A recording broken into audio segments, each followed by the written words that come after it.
Hey there and welcome back. My name is Kylie. I'm a hand embroidery artist and Etsy seller.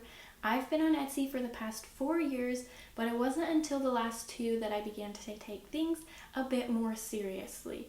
And over the course of these past 4 years, I've learned a lot, grown a lot, and taken in a lot from this business. It's honestly taught me so much, but also over the past 4 years, I have made a lot of mistakes. And so in this video, I'm going to share with you 15 mistakes I've made in my own hand embroidery business to help you in yours so you don't have to make these mistakes and you can kind of fast track in your own business journey. So let's go ahead and jump right in.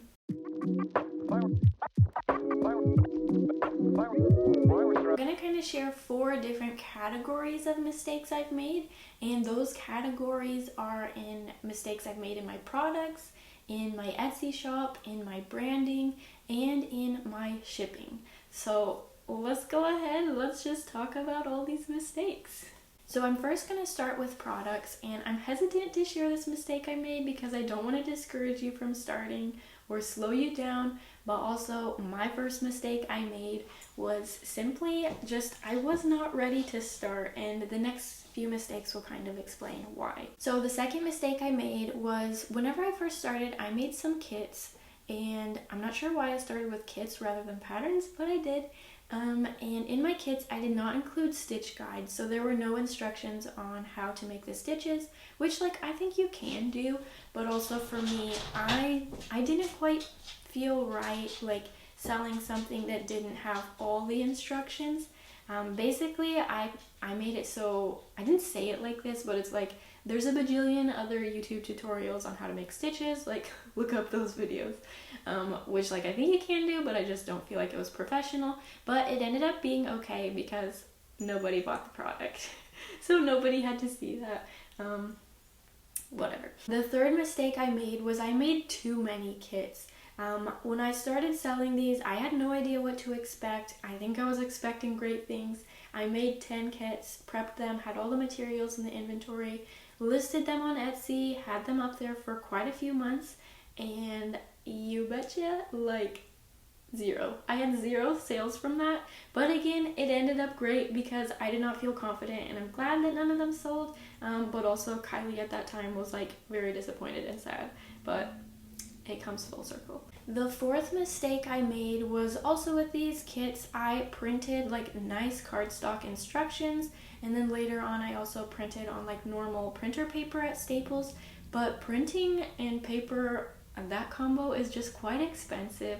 And not only is it expensive to buy from somewhere like Staples, it's also expensive to ship because that adds weight to your product, and it also makes you have to get a bigger shipping envelope, and so it's just more money. So instead of printing on paper, I would recommend printing on one single little square of paper and printing a QR code on that, so that whenever your customer receives the item, they can take a picture of that QR code, and then it will they will be able to open a PDF pattern of it, and they can print it themselves or they can keep it on their phone, up to them. But that will help you save a lot of money. So the fifth mistake I made with my products would be not making holiday or themed patterns.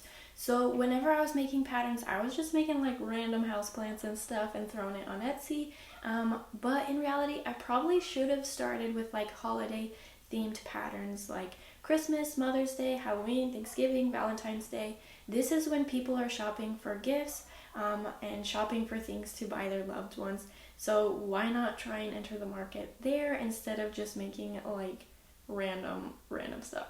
Now we're going to move on to mistakes I've made in my branding, and this is honestly something that is so difficult for me and is, to be honest, still difficult today. My sixth mistake would be focusing too much on branding, my colors, and my logo. I think I changed this maybe 3 or 4 times until I had something that I was satisfied with, but also sometimes I still think about changing it. It's just such a struggle, but honestly, that struggle and thinking about this takes you away from time that could be set towards making more patterns or whatever's in your shop. It just held me back, and honestly, it's something that like nobody really cares about except for you. Maybe like it matters more if you're like super huge, but like as a small business, like honestly nobody cares. And if you put like business cards in your mailing items, like honestly it's just going in the trash. So don't overthink it, stick to something and stick with it. The 7th mistake I made was niching down too much with my tagline.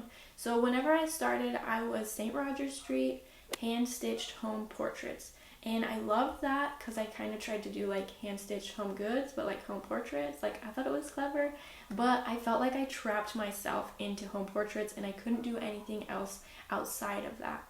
So I would recommend just use hand embroidery or like nothing, whatever you want, but just keep it kind of broad so that you can do whatever you want. The 8th mistake I made in my branding or my brand is I was not confident in it, especially when I started. I remember being on Instagram, I got a DM from someone and they basically said like, hey, I'm newer to hand embroidery, like where should I start? And honestly, a great place to start is like with a pattern.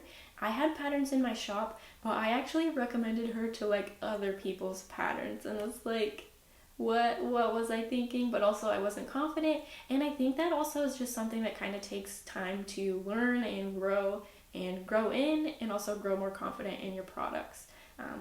But yeah, I don't recommending other people's products when you sell that product.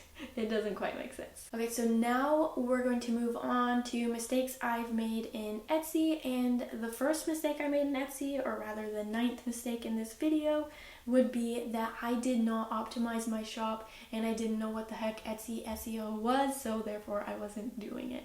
So optimizing your shop is just a fancy way for saying filling in all the blank spots, or anywhere Etsy allows you to customize, add pictures, enter text. You should have that text, you should have those pictures, you should have it all filled in.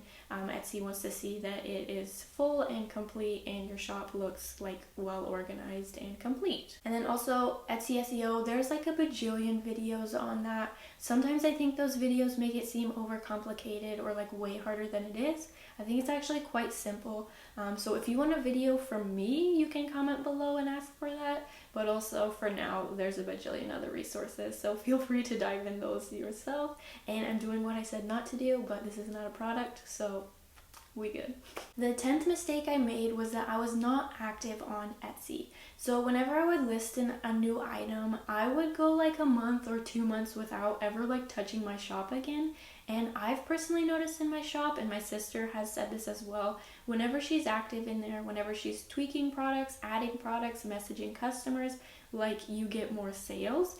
And when it's just sitting there with like not being touched in 6 months or however many months, I think Etsy doesn't really promote your shop because they think maybe you're not there.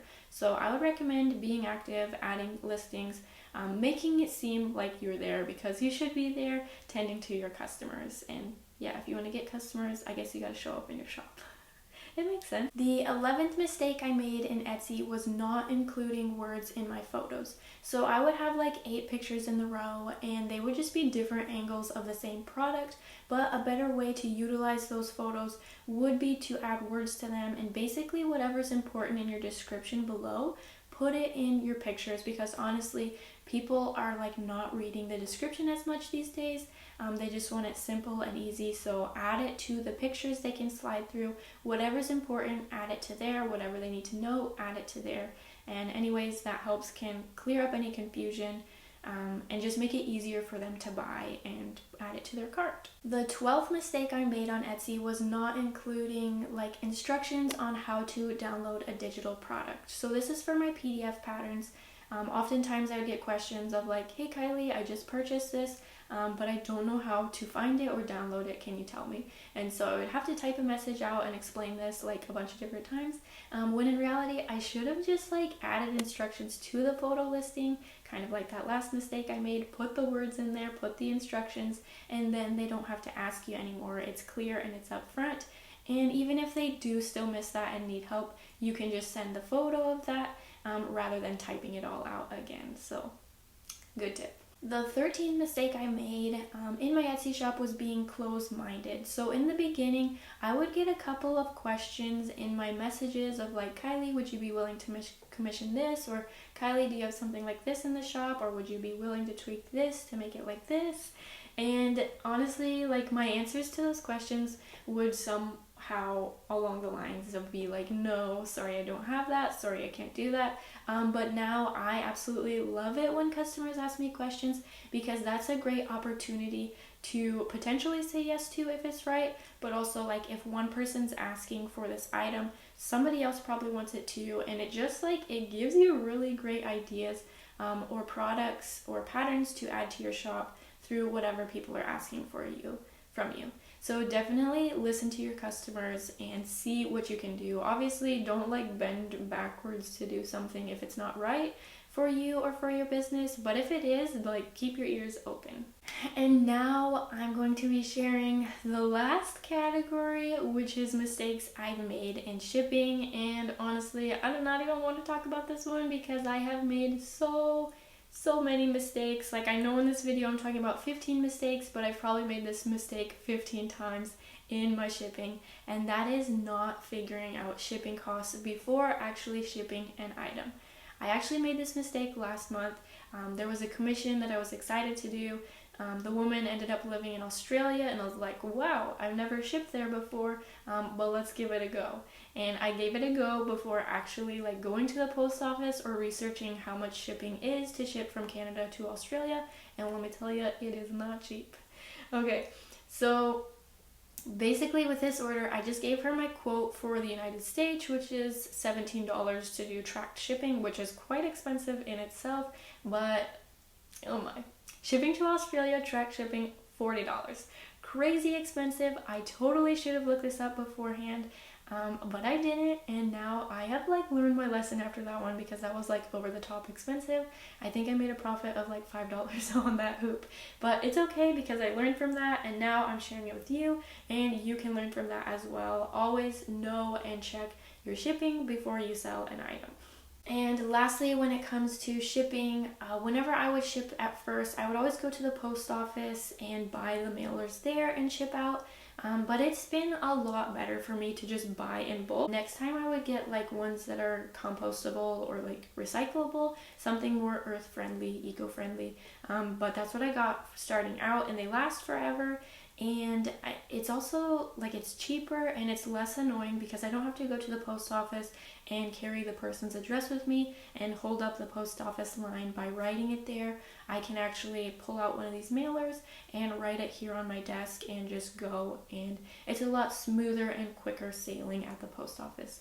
So definitely recommend saving your money and bulk ordering some bubble mailers for your business if you're shipping out. And so that was 15 mistakes I've made in my own hand embroidery business. I hope that was so insightful and helpful to you to not make these mistakes and help launch you into greater success at a quicker pace by learning from all of my failures. And by the end of this year, I'll probably have 15 more mistakes to share with you and other helpful hand embroidery business tips and recommendations and learnings from my personal experience. If you want to stick around for more videos like that, be sure to subscribe and follow along. And if you have any questions or comments, feel free to leave them down in the description below. And if you want more of a play-by-play on my Etsy shop and kind of breaking down the years, I have another video up here that you may like to watch, so feel free to check that out. And until next time, my friends, happy stitching and happy business planning. I am cheering you on. Alrighty, have a great day and goodbye.